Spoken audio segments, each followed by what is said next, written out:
सारे मेरे भाई बहनों को जय मसीह की।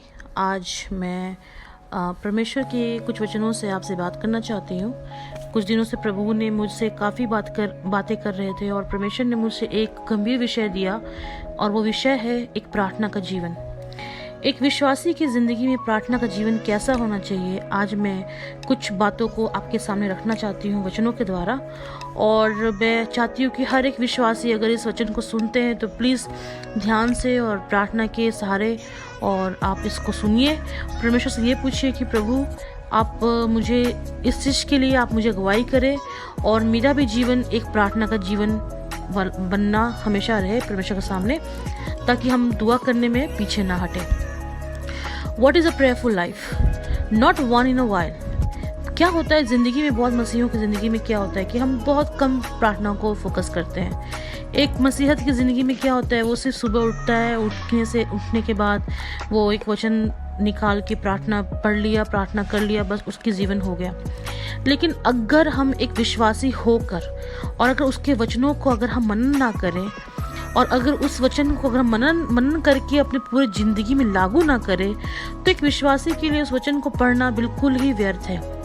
और सिर्फ एक प्रार्थना का जीवन में सिर्फ एक ही वक्त नहीं, अगर हम मूसा की तरह, यूहन्ना की तरह और अय्यूब की तरह अगर हम दिन भर प्रार्थना करने वाले योद्धा बन जाए, तो वो खुदावंद जो स्वर्ग के आकाश को खोल के तुम्हारे समीप सब कुछ पूरा करेगा जो तुम प्रार्थना में मांगते हो।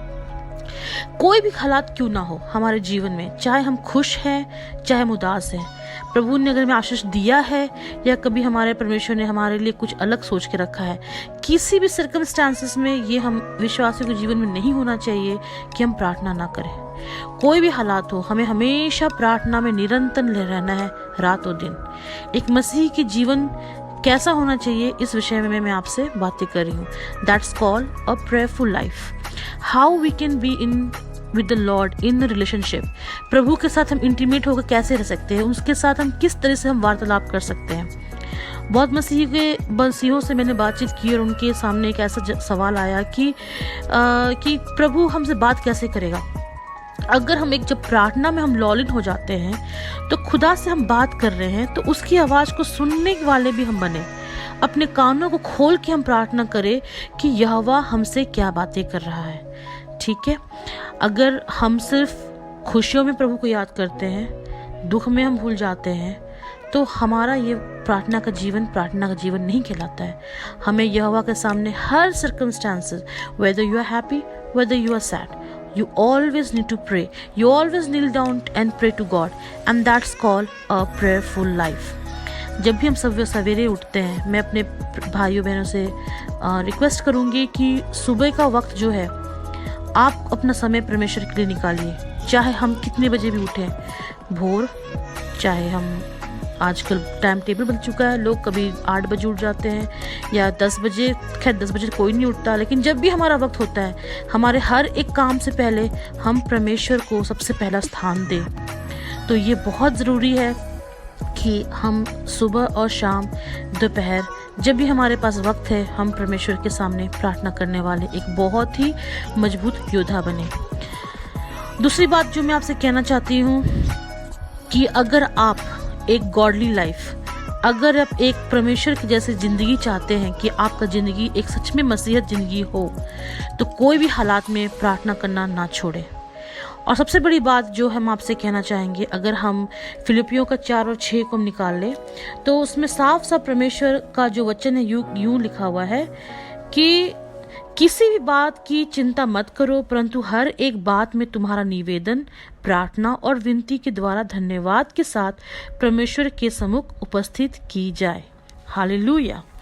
ये परमेश्वर कितना बड़ा बात कहा है कि किसी भी बात की चिंता मत करो। ये मत सोचा करो कि हमारे पास आज क्या है खाने के लिए, क्या है पहनने के लिए। बस तुम इस बात पे फोकस करो कि वो परमेश्वर के सामने तू अपनी सारी विनतियों को लेकर आओ, अपनी सारे निवेदन को लेकर आओ और उसके पास सम्मुख होके, उपस्थित होके प्रार्थना में बैठ जाओ। तो वो परमेश्वर जो है आपकी सारी कमी घटी को पूरा करता है। दूसरा पॉइंट जो मैं आपके सामने लेके आना चाहती हूँ वो है ट्रस्ट और फेथ। ट्रस्ट और फेथ यानी विश्वास और एक बहुत बड़ी आशा।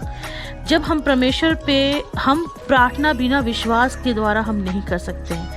अगर हमारे जीवन में विश्वास नाम का चीज़ नहीं है तो हम जिंदगी में कुछ भी हासिल नहीं कर पाएंगे। बहुत से विश्वासियों को जिंदगी में क्या है, बहुत लोग परमेश्वर के सामने विश्वास नहीं करते हैं, वो तुरंत संदेह करते हैं क्या प्रभु हमारे जीवन में कर रहा है, प्रभु ऐसा क्यों नहीं हो रहा है, प्रभु वो कहाँ गया, हम क्यों संदेह करते हैं। उस महान पिता परमेश्वर के सामने हम संदेह क्यों करते हैं। ये बहुत विश्वासियों का ये आजकल प्रॉब्लम हो रहा है कि लोग संदेह करते हैं कि प्रभु ने मेरी प्रार्थना को सुना या नहीं। जब तुम जानते हो तुम्हारे स्वर्ग पिता तुम्हारी हर चिंताओं को जानता है कि तुम्हें क्या पहनना है, क्या खाना है, और वो समय पे पूर्ति करता है, तो वो परमेश्वर जो है, जब अगर तुम उसके सामने विश्वास रख के प्रार्थना करोगे तो वो तुम्हारे लिए हर एक पूर्ति को पूरा करेगा। मैं सचमुच में धन्यवाद करती हूँ परमेश्वर से कि उसने मेरे विश्वास को, मेरे हर एक समझ को प्रभु ने सचमुच में ब्लेस्ड किया, और सचमुच में परमेश्वर जो है अपने लोगों को वो हर चीज़ दिया जो ज़रूरतें थी सही समय पे उसने पूर्ति की। लेकिन हाँ, बिना विश्वास से हम परमेश्वर को जीत नहीं सकते। वो हम अपने प्रियजनों को देखना चाहता है कि कौन कितना परमेश्वर के पास अपने विश्वास को लेके आता है। अगर नीति वचन के 3 और 5 और 6 को हम निकाल ले, नीति वचन 3 उसका 5 6 में यहाँ पे यूँ लिखा है, तू अपने समझ का सहारा ना लेना वरन संपूर्ण मन से यह भरोसा रखना, उसी को स्मरण करके सब काम करना, तब वह तेरे लिए सीधा मार्ग निकालेगा। हालेलुया। देखो भाई बहनों, यहाँ पे कितना अच्छी तरह से परमेश्वर नीति वचन के 3 और 5 और 6 में यूं लिखता है कि तू अपने समझ सहारा मत लेना। जिंदगी में कभी भी अपने समझ का सहारा मत लो। सब कुछ उस खुदा बाप के हाथ में छोड़ दो जिसने हमारे जीवन की रखवाली, हमारे खाने पीने से, हमारे सोच विचारों को, हमारी ज़रूरतों को हर तरीके से पूरा करता है। हम चिंताओं से कुछ नहीं जीत सकते हैं। चिंता इंसान को खोखला कर देता है। हम जानते हैं हमारे घरों में, हमारे रिस्पॉन्सिबिलिटीज़ में, हमारे काम में बहुत सारे चीज़ हैं जो हम कभी उस चीज़ को हम सोचते हैं कि कैसे होगा। लेकिन वो परमेश्वर ऐसा महान परमेश्वर है कि वो जो कहता है कि तू अपने समझ का सहारा मत लेना परंतु संपूर्ण मन से अपने यहोवा पे भरोसा करना, तब वो तुम्हारे लिए सीधा मार्ग निकालेगा। और तीसरी जो पॉइंट मैं आपके सामने रखना चाहती हूँ, एक प्रेयरफुल लाइफ कैसा होना चाहिए, वो ये है मेडिटेशन यानी उस पर अध्ययन करना। बहुत से समय में ऐसा होता है कि हम वचनों को पढ़ते हैं और अध्ययन भी बहुत लिमिटेड करते हैं और उसके बाद हम भूल जाते हैं। पिछले कुछ दिनों से मेरे एक फ्रेंड थे जो यूएस से अमेरिका में रहती थी, और मुझे उसने एक बात कही कि आप मेरे लिए प्रार्थना करो। कौन सा वचन है जो मुझे हर एक एंजाइटी से और हर एक परेशानियों से दूर करेगा। तो मेरे सामने प्रभु ने तुरंत भजन संहिता के 91 वर्ष पूरे चैप्टर को ले आया, और जब मैं उस एक लाइन को पढ़ने लगी तो इस कोरोना वायरस से रिलेटेड सब कुछ मुझे दिखने लगा कि तेरी दाएं और 1000, तेरी बाएं और 10,000 गिरेंगे परंतु वो तेरे पास ना आएगा। तो वचन जो है वो हमारा एक गाइडलाइन है, और उस गाइडलाइन को अगर हम मेडिटेट करते हैं, बैठ के अगर हम स्टडी करके अगर उस पर हम अध्ययन करते हैं, मेरे भाई बहन, मैं आपसे ये नहीं कहूँगी कि आप 1 घंटे अध्ययन करो। अगर आपके पास समय नहीं है, आप एक वचन ऐसा निकाल लो और आप उस पर अध्ययन करते हो, तो वो खुदा बाप जो है समझो कि वो आपसे बात कर रहा है। और हर एक जो बाइबल का जो वचन है वो आपके लिए ही है, वो हमारे लिए ही है। प्रभु ने बाइबल किसी विद्वान के लिए नहीं बनाया, वो हर एक उस लोगों के लिए बनाया है जो कुछ नहीं है, जो दुनिया कहते हैं ना कि जो लोग कुछ नहीं है, जो मिट्टी में है। परमेश्वर ने उन ऐसे लोगों के लिए बनाया। आजकल विद्वान भी बहुत ऐसे लोग हैं जो सोचते हैं कि मुझसे बढ़ के कोई नहीं, लेकिन खुदा के सामने जो अपने आप को नीचे होकर रहता है, प्रभु बोलता है कि मैं उसकी सुनता हूँ। तो ये जो हमारे लिए बहुत बड़ा मेडिटेशन, हमारा दवाई, हमारा कहते हैं ना बूस्टर, जैसे हम कहते हैं ना हम हॉर्लिक्स पीते हैं तो हमें ताकत मिलता है, वैसे ही जो वचन जो होता है वो हमारा एक बहुत बड़ा हथियार है जो हमें स्ट्रेंथ देता है, जो हमें शक्ति देता है ताकि उसको हम कैसे लेके अपने जीवन में चले। परमेश्वर क्या कहता है कि मनुष्य सिर्फ रोटी से ही नहीं बल्कि परमेश्वर के वचन से भी जीवित रहेगा। हम खाते पीते जरूर हैं, लेकिन आत्मिकता हमारे में तभी जगेगी जब हम उसके वचनों को अध्ययन करेंगे। जो चौथी बात है सबसे ध्यान में रखना चाहिए एक विश्वासियों के लिए, जो हम हमारा प्रार्थना का जीवन कैसा होना चाहिए उसके विषय में मैं बात कर रही हूँ, वो है पवित्र आत्मा। बहुत बार ऐसा होता है कि पवित्र आत्मा पे हम गौर नहीं करते हैं और हम सब सोचते हैं कि पवित्र आत्मा हमारे पास क्यों नहीं है। मेरे प्यारों, मैं आपसे रिक्वेस्ट करती हूँ, जब आप सुबह को प्रार्थना करते हो सबसे पहले आप एक चीज़ परमेश्वर से मांगिए कि प्रभु यीशु मसीह आप मुझे अपना पवित्र आत्मा दीजिए। बहुत टाइम मनुष्य प्रार्थना करता है लेकिन वो पवित्र आत्मा का गिफ्ट नहीं मांगता। पवित्र आत्मा की जो हमें गिफ्ट है अन्य भाषा में प्रार्थना करना, वो हम नहीं मांगते। हम समझ सकते हैं कि सबको अलग अलग वरदान परमेश्वर ने दिया है। अगर उसके वचनों पर हम ध्यान करेंगे तो परमेश्वर अपने लोगों से बहुत ही सरल तरीके से बात करता है कि परमेश्वर ने सब अपने लोगों को अलग अलग वरदान दिया है। किसी को शैतान निकालने का, तो किसी को अन्य भाषा में प्रार्थना करने का, किसी को आगे की बातों की भविष्यवाणी करने का। वो अलग अलग वरदान जो है वो परमेश्वर का गिफ्ट है। और कभी कभी हम उस वरदान की भी हम बहुत दुरुपयोग करते हैं जो हमें नहीं करना चाहिए, क्योंकि वचन में यूँ लिखा है कि सब चीज़ की निंदा कर सकते हो आप, लेकिन पवित्र आत्मा की निंदा हम नहीं कर सकते।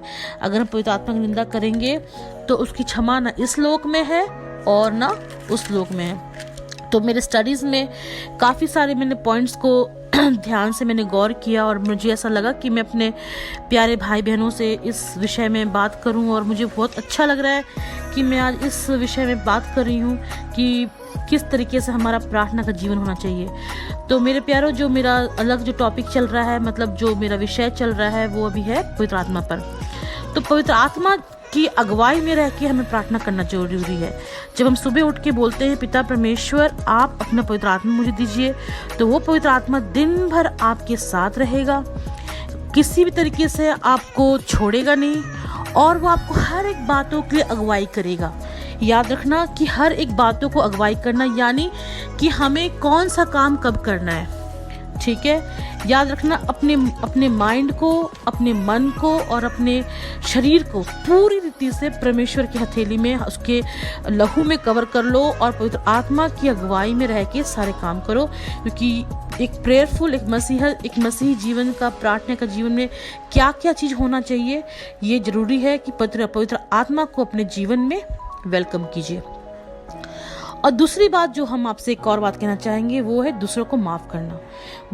ये बहुत कठिन बात है कि दूसरे अगर हमें कोई गलती कर देते हैं तो हम उनको माफ़ नहीं कर पाते, लेकिन परमेश्वर कहता है कि तुम माफ़ करो।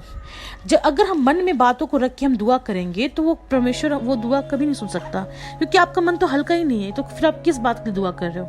दूसरों को माफ़ करना सबसे बड़ी चीज़ है जो हर एक मसीही के जीवन में होना चाहिए। कभी कभी मैं प्रभु से इस बात के लिए प्रार्थना करने लगी, प्रभु तू मुझे सिखला कि मैं दूसरों को माफ़ करने वाली बनूं और मैं आगे को फोकस करूं, ना तू बाएं मुड़ ना दाएं मुड़, तू सीधे उस पर फोकस कर। और परमेश्वर जो है आप तेरे लिए लड़ेगा और तुझे आश्रित करेगा।